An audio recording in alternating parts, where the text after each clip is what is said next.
usipime mtoto DNA ili kuprove kama ni wako wakati mkiwa kwenye ndoa na mke wako. Aidha mtoto awe wa kwako ama si wa kwako, usipime DNA.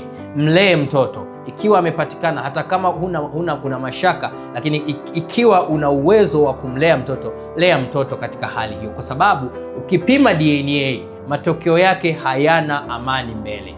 Aidha ukute mtoto yule sio wa kwako, ni vurugu ya ndoa. Ukikuta mtoto ni wa kwako, ni vurugu ya ndoa, kwa sababu ile saikolojia torturing unayofanyia mama na ukaprove kwamba mtoto ni wa kwako kweli, hiyo tayari hawezi akahil, hiyo ndoa umeshaijeruhi. Lakini saikolojia ya mtoto ambaye amepimwa, anaanza kuona, ina maana kwa hiyo baba alikuwa na wasiwasi na mimi, sasa imegundulika kwamba mimi ni wa kwake, lakini ina maana kumbe kuna mazingira ambayo mama yangu na baba yangu hawaaminiani, tayari ni vurugu. Narudia tena, ikiwa ni kwa ajili ya maisha ya kawaida ya ndani ya ndoa na una wasiwasi na mtoto, usipime DNA, mlee kana kwamba unatoa huduma.